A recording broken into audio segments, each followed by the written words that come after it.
السلام عليكم ورحمة الله وبركاته. كلنتو wanaagsan daawadayaal ku soo dhawaada barnaamijkan oo ay kaga hadli doono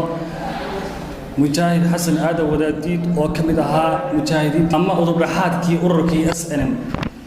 taariikhda ayaan ku eegnaa barnaamijkan insha Allah taala. waxay ugu heliyay barnaamijkan Mujaahid Cabdi Kaysane oo kamid ah mujaahidiinta faragutiriska ee hadda ka nool mujaahidiintii SNM. barnaamijka la dadiyay insha Allah taala Allah cimriga iyo aqliga ha barakeeyo. مجاهد عبد كيسن سودو وندوحي الحمد لله رب العالمين والصلاة والسلام على رسول الله صلى الله عليه وسلم. أنا عبد الرحمن كيسن بلبل هل كان عوا وحن هرتي إلهي بمهضله إن هلكم كوكلانه يضو هرتي هل دور كي أساس كي أوركي سلام سياسيين تودي رجل بدقوها وحسن آدم وداديد تاريخ السنة أنا قاعد كهيو إنه عاو كل سنة وكفر حسن هاي تاريخ ده حسن آدم وداديد وحوي هالدور كوحها وده كان معناته إنه هيسنوه الصومال لانه نبتقليه ده هل كان كي رجل صوب بالعبي أيو حسن آدم وداديد تاريخ ده كهيو حسن وحها رجل سياسيين تها أورك أسلم كله واقعي دبته كله واقعي. أورك أسلم دول تلقى يقولها دولة الصومالية مجاهد حسن عدو وداديد. كنتي حسن عدو وداديد وحها دور ويلو مهمة بكلها كنتي وحها إن قيمة كله ورجع مارت كنتي حاجة الله كعبسكا حاجة مارت سياسة حاجة مارت سيك صدقان كا جيس النبدة إن طبعا مارت نسكر عصبوها دولة ده شلال العين عشان بركي الدليل سياسيين تي كعروتي وحسن عدو وداديد كم يدها وحوا هالدور نخنتي أرجو إنتم تاريخي صحيح إنتم أرجو ديك سو قريبة وحوي هالدورة أو تاريخي سنتا سنم أوركا سنم كل واحد ده سنم يدور ده هرس أفوينه أو شلال العين عشان بركي الدليل رجي خنتي كحنا عقبها سجي عول جامع سودبي ويسقون أوركا سده فوق علي يسقون وحاسياسي مركا كجوستة مركا عدالة هذه أركي الدولة ده أرجو إنتم تاريخ ذاك هايو حاسياسين تو هالدور كا السياسة دي قبل ده ويجوا مثله هالدور كم ده دولة دي إن سياد بره يو إنتكوري سيبه كنتي وعارق السياسيين تا سجيو أحمد محمد سيرايو رجع مارتي حاجة سياسة ده يو الدولة ده كين صف كورك كجروها ومدو يكسبوا كم ده المركز ده مرة رجع يجوه بالجشي رمتي كذا على مي عدالة هذه أفوين وكلك عاي مركز سراكيشة شلال العين عشية سراكيشة كلا دلي حسن الواد درجي كقصة ودولة ده وحوها نون رمتي إلى انتهى هلقة كشري وحوها عبد السلام ياسين تقصين كلا هذا سياسي قا إن الشيخ مدر عبد السلام ياسين ويمكا شوجه الجيسة حسن الواديد رجي أورك أسنى بدي بدك كذا واقعي أيوها أنا ولا بيجي سديت كيبان وحنكمل نقضي بيسك قاشامو نخرج صوغلي ما تقول يورو كاسر من دقائق اسنا قبل بريغا حاجه بريغا مارتي قاشامو بيسك قاشامو رجي ugu hordaray ayaan lagu kamid noqday xasan wadaadiid wuxuu ahaa runtii markaan anagu soo galay siyaasiyiinta hormuudka u ah SNM iyadoo aan warkiisa inoo rag dibadda ka dhawaaqay uu hadana uu noogu yimi beyska gaashaamo ayuu noogu yimi xasan wadaadiid anigu runtii operation madheera maxamed xaashi diiriye lixle hogaaminayay isagiyo maxamed kaahin iyo saraakiishu waxay ragii habeenka naga bixiyay beyska gaashaamo gobolka gaashaamo naga bixiyay habeenkii loo duceeyay musaafaxiyay buu kamid ahaa isagiyo maxamed kaahin axmed oo imika wasiirka arrimaha gudaha habeenka waxaan ku xasuustaa 45 mujaahid marka ragaalka naga kaxeynayay xayd garbadh يا عبد الحكيم سمري عبد الرحمن محمد عسين هجامين اللي حلنا نجاسي وهريي بورها يوتشال كالكم كتشبينه حسن الوديد يو علي هيان يا محمد كاهن ومركا هيستيك عشامه وحسن الوديد السياسي رمتي رجي بيسكوها وبريش كارجي أبيك نعم بحيب كتشري حسن الوديد وأركوب لي سنة وبريش كان محمد حاشي ديريه وهجامين شيل كيلو وركوتشبيني waxaanu galay buurta gacan libaax habeenka aanu galay waxay ahayd 280kii bishii 12aad 17keedii ayaanu galay god meesha cala cul leeyahay buurta xilo ugu tagnay soo noqodkii xasan alwaadiid haddana runtii wuxuu u ahaa lafdhabar hogaaminta siyaasiyiinta ururka SNM hogaaminayay ka mid ahaa haddana nasiibkaygu wuxuu ugu simay xasan alwaadiid oo dalku intuu xoroobay anigoo biliiska oodweyne 96kii aan ahay biliiska oodweyne aniga nin aadan cawil bikala nahaysano ayuu siyaasiyiin halkaan ugu yimi oo dagaalada markaa xarbil ehelkii burcayo wixii ka socday dagaaladii sukay marka dhaceen raggii haddana wuxuu ka mid noqday xasan alwaadiid halkaa intuu loogu yimi burco dhan raggii hogaamiyaasha raggii burco dagaalada sukaye ka saaray dadku ahaa suura geliyay in Soomaaliland nabadgelyo ka dhacdo isagoo maxamed xaaji ibrahim cigaal halkan haysto oo markaa Soomaaliland tan madaxweynaha u yahay halkaa anigu markaa anoo biliiska runtii markii noo yimi raggii ku ilaalinayay isaga maxamed cigaal cilmi ayaan ka mid ahaa maalinta intuu isugu yeeray ayuu ku yiri dagaalkana gasheen maxaa u gasheen yaa idin geliyay looma baana maanta Soomaaliland waxaan u halgabaynay dal inaan u dagaalano waanu helo ilaahay baa siiyay haddana wuxuu ka qayb qaatay xasan wadaadiid in ay Soomaaliland nabad noqoto anaguna aanu hargeysa dadka maartay loo soo jeeyo 96 halkan la soo galo oo nabadayna ay ka dhacdo hargeysa nabaday balaaran oo haddana maxamed xaaji ibrahim cigaal markaa madaxweynaha dib loogu doortay runtii xasan alwaadiid wuxuu ahaa taariikhdiisa markan kuu sheego nin wuxuu ahaa nin cibaado badan wuxuu ahaa nin aqoon-yahana wuxuu ahaa nin siyaasi oo aragti dheer runtii aanu intan ka aqaano wuxuu ahaa nin halganka iyo xoreyntii dalkan lafdhabar u ahaa waxa ku cadaynaysa iyadoo aan SNM wadanka cadaalad darro ay ka jirto oo Soomaaliland ay maartay afweynayso loogu amar ku taagleeyo oo dayaaradda hargeysa ka kacday dadka rusheynayso oo xabaal wadareedo laga sameeyay burco ogtiin 3-4 kiin dheer laga reebay burco lagu leeyay raggii waxa soo dhan ka gilgishay runtii xasan alwaadiid iyo ragga ku jira hal doorka marka wax yarba ka sii nool yihiin inay SNM ku dhawaaqaan inay ku dhawaaqaanna waxa hadana ku xigtay inay SNM dalkii xoreyso runtii xasan alwaadiid wuxuu ka qayb noqday hadana USC inay maartay ay abaabulaan oo xamar ay dagaal ka ridaan Jalaal al-Caydiid si maartay dhibaatada waqooyiga ay u yaraato raggii runtii taa ka qayb qaatay wadana ka mid ahaa xasan alwaadiid wuxuu nin siyaasi ah wuxuu nin ruug cadaaya nin runtii dalkan tacbadan ragga gashaday geliyo ka mid yahay ragga hal doorka taariikhda ururka SNM anagoo daan soo gaadhay taariikhaha aan runtii hal doorka aanu ka eeganaba ka mid ahaa ilaahay waxaan uga baryaa naxariista janna inuu ilaahay siiyo runtii waxaan anigu oran karaa hadday cibaado tahay iyo hadday akhlaaq tahay iyo hadday siyaasad tahay intaba wuxuu ahaa hal doorka jamhuuriyadda Soomaaliland ragga ka baxay ee siyaasiyiinta runtii haddana taariikhda uga tagay ayaan ku tiriya xasan wadaadiid runtii waxa kaloo anigu intaan taariikhda kaga qaatayna intuu siyaasadda ku jiray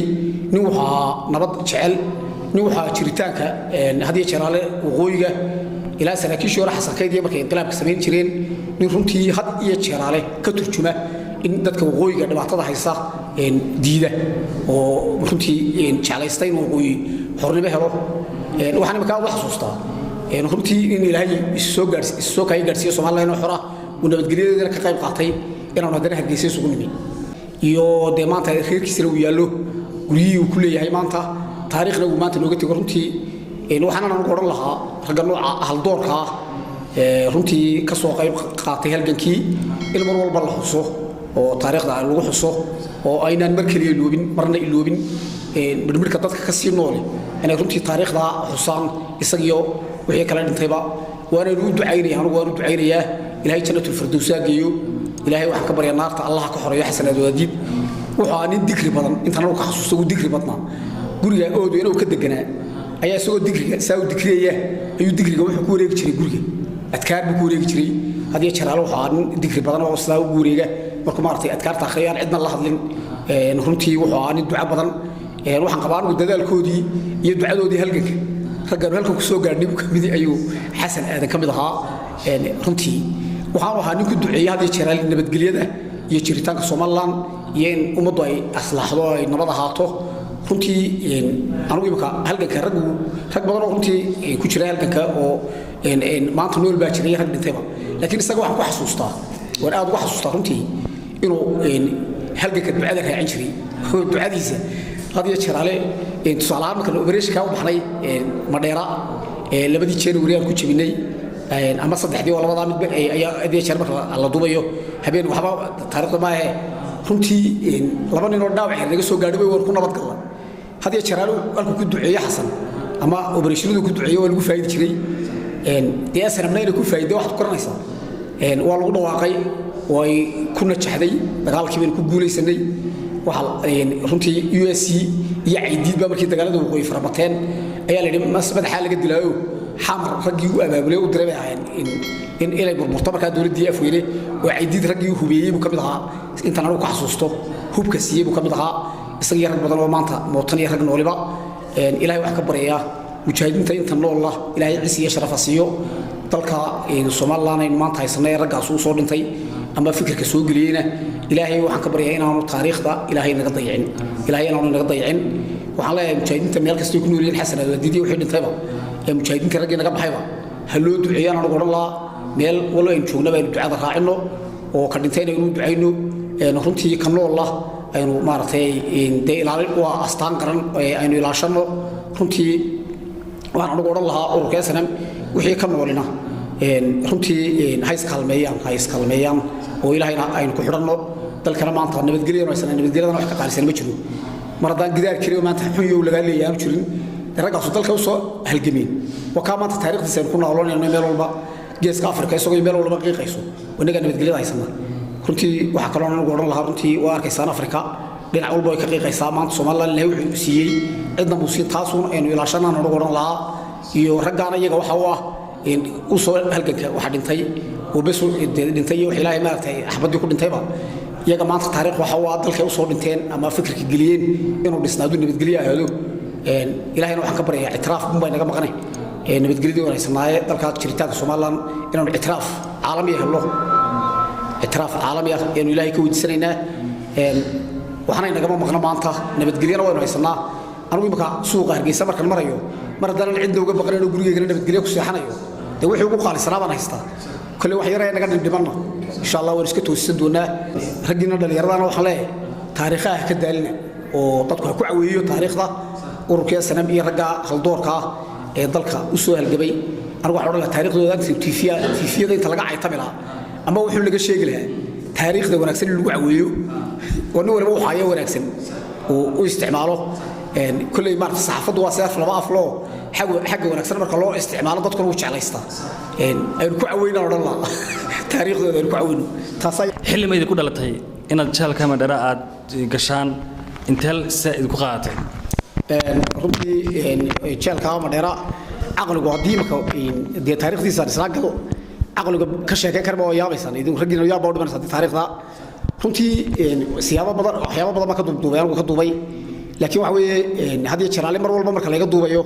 أنا قصدي ما كورس أنا قفر اليوم بحليقه ويديا لكن تاريخ ده عدي مكان سلاح كذا يودوب وتاريخ عقلك أقوال كريم وحوي أنت نقول قاطي وحير بين نقول قاطي لكن فكر كقلي وحيرتي جبت تشالك وفكر وين عد قياس كريساني شرين كنتي رجي محمد حاشد ديري الحلي يا رجل سراكيش حسن آدم وديد يا محمد كاين أحمد يا كنتي على هيان أرود رجع مالتها أنا قاش عم نجسوا ببحي كنتي واحد أورا كرتا تاريخ ده سوا تاريخ ريكورد كشيء runtii aad in magaranaysaa in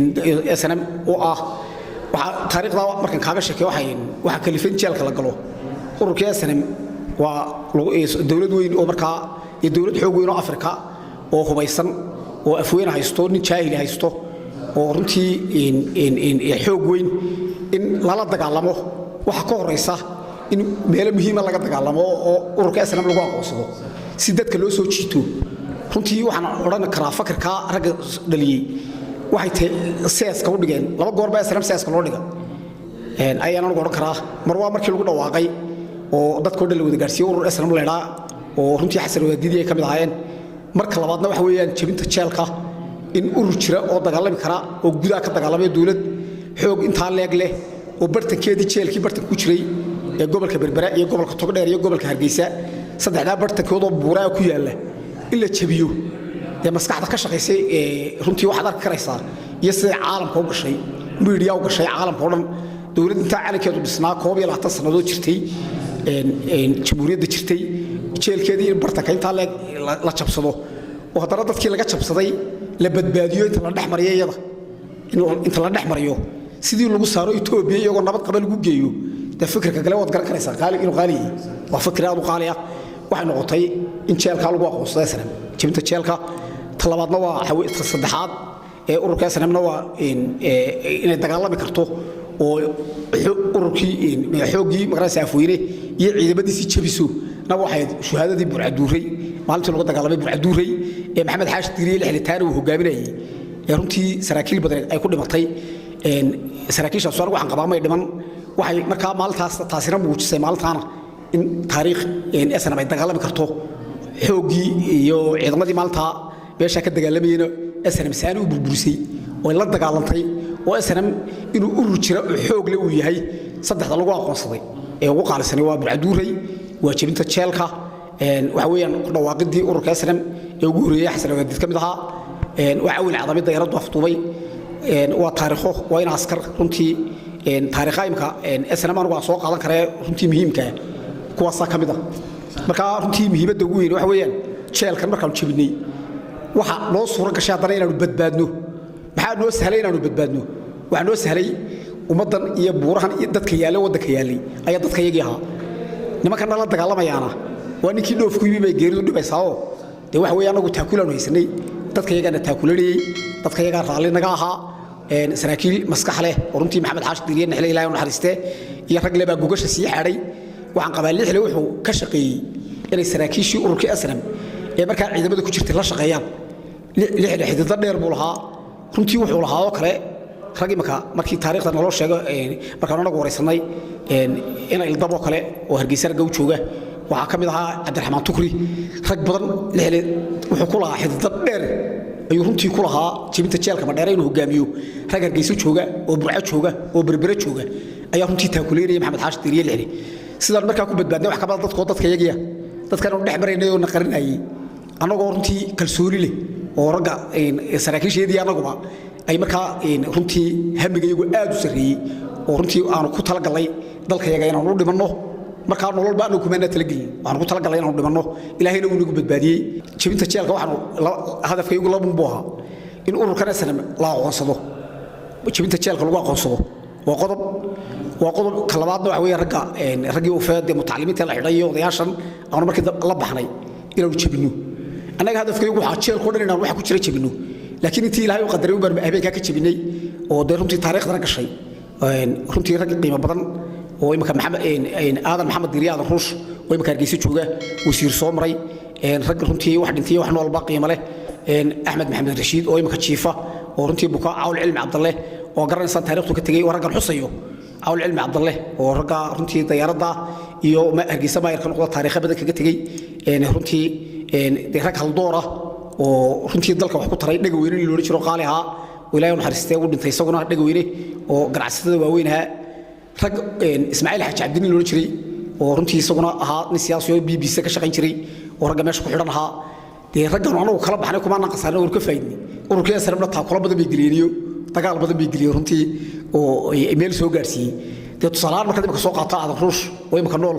oo runtii mujaahidiinta firfircoon oo xoogay imka iyo cawl cilmi Cabdalle taariikhdu ka galay Hargeysa caasimada dhiskeeda waad garanaysaa taariikhdu ka galay raggan kala baxnay waa ragga waxaana dhacday caalamka oo dhan in la yiraahdo dawlad dhisan oo Afrika xoog leh oo jeelkeedii la jabsaday oo haddana ima laga badbaaday oo aanu sidii ku gaashaamo ku tagnay wax dhaawacana laba nin oo runtii labadii nin imka jiifo jaaqarash leeyahay oo ragga Hargeysa imka dhinaca jiifa kamida iyo nin la jiray Muuse Nuur Fande oo tilisoonta burca ka shaqeeya labada nin oo dhaawac sahal digaaray baa naga dhaawacmay qofna laga qabtayna ma jiro qof inteedii kala dhamaantii shan maca labadii dhaawac ahaa iyo odayaasheeda la baxnayba anagoo dhameystiran ayaan gaashaamo tagnay kooxdeedaas waxaan la baxnay shareero nima waxaan runtii xoogoodu waa dhinteen oo waxay ku dhinteen dagaaladii halganadii dambe ku dhinteen runtii aad bay u dhinteen ragga inta imka sii dhaqaaqaysan rag badan baa imka dhinaca dhulka haya ilaahay waxaan ka baryaynaa caafimaad baan ilaahay weydiinaynaa kulli haday caaw ku dhintaan geeri xalaalay dhimanayaan dalkoodu nabadgelyana oo lagu aasaya ka ku dhinta runtii anagu kan naga dhintana waan ku farxi jiray oo kama aanan jirin waan ku talagalnay kan nool noloshiisu waxay noqotay magac maanta waxa weeyaan maxamed xaashi digriya wuxuu maalmo nashriyay habeenkan jeelka jibril dhammaan soo saaray wuxuu guri waxa laga yaabaa dalka inaan qabsano laakiin waxa laga yaabaa idinku raggiina inay waxna ka dhintaan waxna iyagoo dhaawaca dalka iyagoo dhaawaca ina gashaan hadhow idinku niyada ka xaragooda buuri niyada runtiina dadka taariikh badan baan ku haystaa oo runtii dadka aniga way caawiyaa waxaan imika aad xasuusi ugu reebo haddaan lugeeyo wadada asantarka Hargeysa haddaan lugeeyo wadada marka soo marxdu gaari dhaafa gaariga labaad uu qaaday oo kan mujaahidka uu leeyahay dalkaygu nabadgeliyana waa joogaa waxaad leedahay dhalinyaradiina saxaafadda ragga maartay meel kasta oo jooga ragga oo taariikhda wanaagsan oo duuba oo si maartay waxaan ugu oran lahaa buugaaganu ka sameeyno dawladdu intee leeg ayay ka qaadataa mujaahidiinta hadda nool ee aad ka mid tahay والله runtii ina isaa waqti bad dalkan joogna waa dal urdina oo aqoonsina ma haysano laakiin runtii waxa weeyaan anigu dawladda waxa aad u dhaliili maayo waxaan ugu dhaliilay raggan maanta haysta waa ragii horta mujaahidiintii weeyaan madaxweynaha waxa weeye Muuse Biix Cabdi weeyaan wasiirka arrimaha gudaha waa Maxamed Kaahino habeenka runtii aan jeelka jibnay raggiina haystay soo halgamay weeyaan marka waxa weeyaan dawladdu runtii aqoonsi ma haysano anigu runtii waxaan imika jeclaan lahaa in taariikh la sameeyo ragga la xuso la qoro maanta waxa weeye xilli waxaan ku canaanano dalde tayno haysanaba maanta waa qaali waxay deemaka inoo hayaan haddaan maanta nabadgelyo aanu haysano runtii adduunka isku dhaban lagama waayo wadeenkii dalka u soo halgamay nibaa wuxuu niyo walaalkii hebel wuxuu tiriyay intuu xisiiyay ama waxa tiriyaa burin intan qaday marka kulli mujaahidiintu tabasho way baysay ilaahay waxaanu ka baryaynaa dalkeena ilaahay aqoonsi inoo siiyo mujaahidiinta imka dalka haystaana ilaahay garansiyo de quraan laakiin imka cabar mayno ma cabanayno sababtay qofka duu cawdo taariikh xumo inuu reebay saabashadu taariikh xumo anigu waxaan waa media way naga baxaysaa marka kala cabar mayno hoos meelo cabarayna daawadayaal ku soo koobi karmayna barnaamijyo laba barnaamij toona taariikhda SNM ama mujaahidiintii ka dhigi doona insha Allah qaybo barnaamijkan maanta wuxuu quseeyay mujaahid kamid ah mujaahidiintii ururkii SNM ama udub dhaxaadkii ururkii SNM mujaahid Xasan Aadan Wadaadiid intuu ka xasuustay mujaahid Cabdi Kaysane Allah cimriga iyo aqliga baha u barakeeyo uu inoo sheegay waan soo ururi doonaa taariikhda mujaahidiintii dalkan u soo halgamay barnaamijkan inta ku soo gabagabeynaa mujaahid Cabdi Kaysane aad baad mahadsantahay tan iyo kulanta dad waxaan leenahay nabadgelyo Kaliyo adonsiga ujilibiga Gobadimadi chamate ujilibiga Kaliyo adonsiga